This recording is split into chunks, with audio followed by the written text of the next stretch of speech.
ପ୍ରକୃତରେ କଣ ଆପଣ ମାନଙ୍କର ସାଙ୍ଗ ଭଲ ସାଙ୍ଗ ହୋଇଥାଏ? ଆପଣ କଣ ଆପଣଙ୍କ ସାଙ୍ଗ ମାନଙ୍କର ସର୍ବଦା ଭଲ ହେବା ପାଇଁ ଚେଷ୍ଟା କରନ୍ତି କି ଆପଣ ମାନଙ୍କର ସାଙ୍ଗ ଆପଣ ଚାହୁଁଥିବେ କି ଆପଣଙ୍କ ସାଙ୍ଗ ଭଲ କିନ୍ତୁ ଆପଣଙ୍କ ସାଙ୍ଗ ଖରାପ ବାହାରିଥାଏ? ତ ଏ ବିଷୟରେ କିଛି ଜାଣିବା ପାଇଁ ଆସନ୍ତୁ ଭିଡିଓକୁ ଲାଷ୍ଟ ଯାଏ ଦେଖିବା। ନମସ୍କାର, ମୁଁ ଆପଣ ମାନଙ୍କର ଶ୍ରବଣ ସାହୁ। ଆଜି ଯୋଉ କଥାଟି କହିବାକୁ ଯାଉଛି ନା ସେଇଟା ଆପଣ ମାନଙ୍କର ମାଟି ଖସିଯିବ କି ଆପଣ ମାନଙ୍କର ସାଙ୍ଗ ବା ଆପଣ ମାନଙ୍କ ସାଙ୍ଗ ପାଇଁ କଣ କରିପାରିବେ। ତ ସମସ୍ତେ କହିଥାନ୍ତି ମୁଁ ଏଇଟା କରିଦେବି ସେଇଟା କରିଦେବି। ପ୍ରକୃତରେ ଗୋଟେ କଥା ଶୁଣନ୍ତୁ, ଆପଣଙ୍କ ସାଙ୍ଗରେ ଆପଣ କଣ ଥାଆନ୍ତି? ଆପଣଙ୍କ ସାଙ୍ଗର ଦୁଃଖରେ ଆପଣ କଣ ଦୁଃଖୀ ହେଇଥାନ୍ତି ବା ଆପଣଙ୍କର ଦୁଃଖରେ ଆପଣଙ୍କ ସାଙ୍ଗ ଦୁଃଖୀ ହେଇଥାଏ? କେହି ନାହିଁ ମୋ ଭାଇ, ଖାଲି ଗୋଟିଏ ଲୋକଟେ ଖାଣି ଆପଣ ମାନେ ରହିଥାନ୍ତି। ଠିକ ଜାଣିଛେ କାହିଁକି ନା ଆପଣଙ୍କ ସାଙ୍ଗ କାଳେ ଆପଣଙ୍କ ଦୁଃଖରେ ଦୁଃଖୀ ନହେଲେ ଆପଣ ତାକୁ କଣ କହିବେ, କାଳେ ବନ୍ଧୁତ୍ୱ ନିବିଡ଼ ହବା ଜାଗାରେ କଟିଯିବ। ସେଇ ଯୋଗୁଁ ପ୍ରକୃତରେ ତ କେହି କାହା ଦୁଃଖରେ ଦୁଃଖୀ ନାହିଁ, କେହି କାହା ସୁଖରେ ସୁଖୀ ନାହିଁ। କାହାକୁ କିଏ ଭୟ କରି ସତଟା ତ ଏଇଟା ହେଇଥାଏ କି କେହି କାହା ଦୁଃଖରେ ଦୁଃଖୀ ନାହିଁ, କେହି କାହା ସୁଖରେ ସୁଖୀ ନାହିଁ। ତ ଆମେ ଫିର ବି ତା ପଛରେ ସାଙ୍ଗ ହଟେ କାହିଁକି? କେବେ ତମର ଅସୁବିଧା ଆସୁ ଆପଣ ମାନେ ଜାଣିପାରିବେ ତମ ଅସୁବିଧାରେ କେତେ ଜଣ ଠିଆ ହେଉଛନ୍ତି। କାହିଁକି ନା ଜାଣିଛ ତମେ ସମସ୍ତଙ୍କ ଅସୁବିଧାରେ ଥିବ, ବାକି ତମ ଅସୁବିଧା ବେଳେ ସେ ସାଙ୍ଗ ଆଗରେ ଭଲ ହବା ପାଇଁ ତାର ସବୁ ସୁବିଧାରେ ଠିଆ ହବ।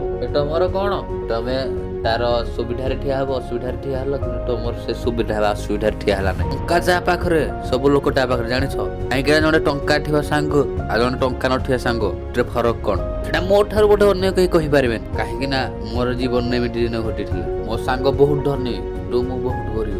ସେଟା ଛାଡ, ଗରିବ ନାହିଁ ତ ଖାଇବା ପିଇବା ପାଇଁ ହେଇଥିଲା ଯେମିତି ଯାହା ଯାଉଥିବେ, କିନ୍ତୁ ତାଙ୍କ ଘର ଗାଡି ବଙ୍ଗଳା ବାଲା, ତାଙ୍କ ଘରର ତା ବାପା ବୋଉ ସମସ୍ତେ ଚାକିରି, କିନ୍ତୁ ଆମ ଘରେ କିଏ ନା, ବାପା ତ ଚାଷ କରନ୍ତି ନର୍ମାଲ, ତ ବୋଉ ତ ରୋଷେଇ କରେ, ତ ମୁଁ ପଢେ, ଭାଇ ବାହାରେ ଦି ପଇସା ଖଟେ।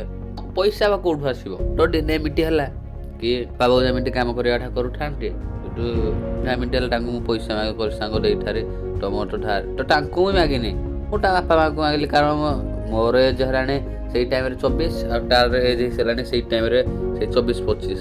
ତାକୁ ମାଗିଲେ କାଳେ ଦେବ ନଦେବ, ତା ଘରକୁ ମାଗିଲି, ତା ଘର ଗଲେ ତ ସାଙ୍ଗଠୁ ନେଇଯିବୁ। ମୁଁ ମୋ ସାଙ୍ଗଠୁ ଯେତେବେଳେ ମାଗିଲି କହିଲେ ନାହିଁ ସାଙ୍ଗ ପଇସା ନାହିଁ। ତା ଘର ଲୋକ ଦେବା ପାଇଁ ରାଜି, ବାକି ସେ ଦେବା ପାଇଁ ରାଜି ନାହିଁ। ତ ଆପଣମାନେ ଜାଣିପାରୁଥିବେ ଏଇଥିରୁ କଣ ହଉଛି, କିଏ ଦେବା ପାଇଁ ରାଜି ହଉଛି, କିଏ ଦେବା ପାଇଁ ରାଜି ନାହିଁ।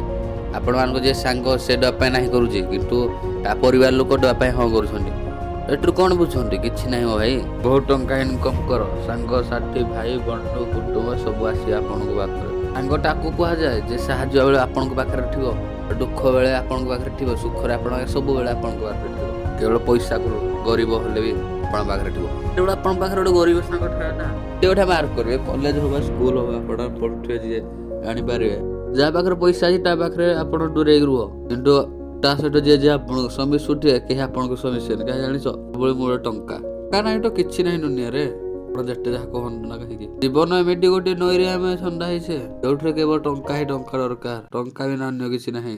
ଆପଣଙ୍କ ସାଙ୍ଗ ଭଲ ସାଙ୍ଗ ଖରାପ ଚିହ୍ନିବେ କେମିତି? ସବୁ ସେଇଥିରେ କଥା ହେଇଛି, କିନ୍ତୁ ଆପଣ ଜାଣିପାରୁନାହାନ୍ତି। ମିଶନ୍ତି ତା ସହ, ମିଶନ୍ତୁ କଣ ହେଇଯାଉଛି ଅସୁବିଧା? କିଛି ତ ଅସୁବିଧା ନାହିଁ ନା। ଆପଣ ଯାହା ସହ ସାଙ୍ଗ ହଉଛ ନା ସେ ଦେଖି ଚାହିଁକି ସାଙ୍ଗ ହଉ। ମୋର ମୁଖ୍ୟ ଲକ୍ଷ୍ୟ ଏଥିଲା କି ଆପଣଙ୍କ ସାଙ୍ଗ ବନ୍ଧୁତ୍ୱ ବିଷୟରେ ଟିକେ କି ମୋ ଜୀବନରେ କୋଉଟା ଘଟିଛି ସେଟା ଆଉ କାହା ଜୀବନ ନ ଘଟୁ। ସେଥିପାଇଁ ତ ଛୋଟ କଥାଟେ ମୁଁ କହୁଥିଲି, ଯାହା ଜୀବନ ଯେମିତି ଅଛି ନା ଭାଇ ବହୁତ ଭଲରେ ଅଛ। ଷାଠି ଚକ୍କର ନାଇଁ ପଡ ଭାଇ, ତମେ ଆଙ୍କୁ ପୋଷ, ଘର କଥା ବୁଝ, ଦି ପଇସା ବାହାରେ ଇନକମ୍ କର, ଜୀବନ ଚଳିବ। ସାଙ୍ଗ ଆପଣଙ୍କର ପଇସା ଇନକମ୍ କଲା ବହୁତ, ତ ଆପଣ କରିପାରିଲେ ନାହିଁ, ପଛରେ କାହିଁ ଭାଗୁଛ? ସେ କେବେ ଆପଣଙ୍କ ପଛରେ ଭାଗିଛି କି?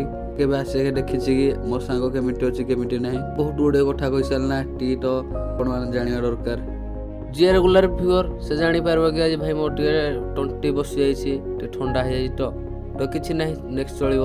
ତ ଏମିତି କିଛି ଥିଲା। ଯଦି ଆପଣଙ୍କ ଭିଡ଼ିଓ ଟିକେ ଭଲ ପ୍ଲିଜ୍ ଭିଡ଼ିଓ ଗୋଟେ ଲାଇକ୍ କରିବେ, କମେଣ୍ଟ କରନ୍ତୁ କି ଆପଣଙ୍କର ଭିଡ଼ିଓ କେମିତି ଲାଗିଲା, ଭିଡ଼ିଓ ଭଲ ଥିଲା ନା ଆଉ ଟିକେ ଇମ୍ପ୍ରୁଭ୍ କରିବା। ତ କିଛି ନାହିଁ, ନେକ୍ସଟ ଭିଡ଼ିଓ ଦେଖାବ। ଜୟ ବଜରଙ୍ଗବଲି, ଭାରତ ମାତା କି ଜୟ, ବନ୍ଦେ ଉତ୍କଳ।